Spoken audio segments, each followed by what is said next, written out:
दिल तोहरे प पागल भइल बा, तोहके नाचल देखी घायल भइल बा। दोस्तों नमस्कार, प्रणाम, सलाम, जय हिंद। स्वागत है आपका मेरे इस YouTube channel M Kumar song writing tips में। मित्रों, एक भोजपुरी गीत लेके आया हूँ। बहुत ही लेटेस्ट ट्रेंडिंग का एक गीत आया है, लइका तोहरे के पापा कहता। इसी ट्रैक पे एक मैं भोजपुरी गीत लिखा हूँ, तो आइए देखते हैं। पहले मुखड़े की बात करते हैं। मुखड़ा और एक अंतरा मैं लेके आया हूँ। कंप्लीट गीत भी मेरे पास तैयार है। आइए पहले मुखड़ा। पहली लाइन मुखड़े की, ले ले बाटे जान तोहार लहंगाई ललका। मुखड़े की पहली लाइन, ले ले बाटे जान तोहार लहंगाई ललका, देखले बानी जब से हम तोहरा नचलका। नेक्स्ट लाइन, दिल तोहरे पर पागल भइल बा, तोहके नाचल देखी घायल भइल बा। 4 लाइन होगी। 5वीं लाइन, घूमे सूरत तोहरी हमरी नजरी के सोझा। ये रिपीट होगी लाइन, घूमे सूरत तोहरी हमरी नजरी के सोझा, दिल तोहरे अब कायल भइल बा, दिल तोहरे अब पागल भइल बा, तोहके नाचल देखी घायल भइल बा, दिल तोहरे पर पागल भइल बा। ये मुखड़ा कंप्लीट हो गया। थोड़ा लंबा मुखड़ा। इसमें शब्दों की तुकबंदी, ललका, नचलका, पागल भइल बा, घायल भइल बा, तोहरी हमरी, कायल भइल बा, पागल भइल बा, ऐसे शब्दों से इसमें शब्दों का तालमेल, शब्दों की तुकबंदी बनी है। अंतरा।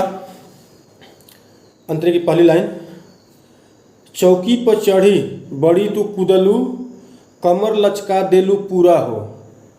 चौकी पर चढ़ी बड़ी तू कूदलू, कमर लचका देलू पूरा हो, नैना कटार से तीर चलवलू, मन कैल धले कोरा हो।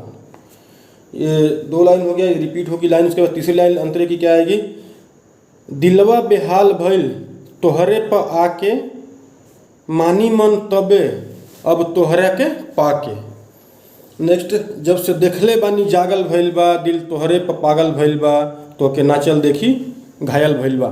इसमें अंतरा थोड़ा ये भी लंबा है। इसमें शब्दों की तुकबंदी, कूदलू, चलवलू, पूरा, कोरा, तोहरे पे आके, तोहरे के पाके, पागल भइल बा, जागल भइल बा, ऐसे शब्दों से इसमें शब्दों की तुकबंदी, शब्दों का तालमेल है।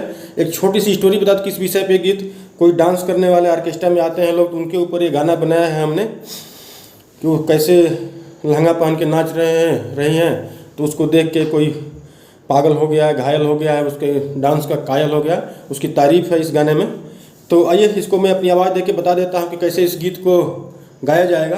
पहले मुखड़ा, ले ले बाटे जान तोहार लहंगाई ललका, देखले बानी जब से हम तोहरा नचलका, दिल तोहरे पर पागल भइल बा, तोहके नाचल देखी घायल भइल बा, दिल तोहरे पर पागल भइल बा, तोहके नाचल देखी घायल भइल बा, घूमे सूरत तोहरी हमरी नजरी के सोझा, घूमे सूरत तोहरी हमरी नजरी के सोझा, दिल तोहरे अब कायल भइल बा, दिल तोहरे पर पागल भइल बा, तोहके नाचल देखी घायल भइल बा, दिल तोहरे पर पागल भइल बा।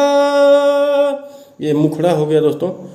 अंतरा, चौकी पर चढ़ी बड़ी तू कूदलू, कमर लचका देलू पूरा हो, नैना कटार से तीर चलवलू, मन कैलस धले कोरा हो। चौकी पर चढ़ी बड़ी तू कूदलू, कमर लचका देलू पूरा हो, नैना कटार से तीर चलवलू, मन कैलस धले कोरा हो, दिलवा बेहाल भइल तोहरे पाके, मानी मन तबे अब तोहरा के पाके, जब से देखले बानी जागल भइल बा, दिल तोहरे पर पागल भइल बा, तोहके नाचल देखी घायल भइल बा, दिल तोहरे पर पागल भइल बा।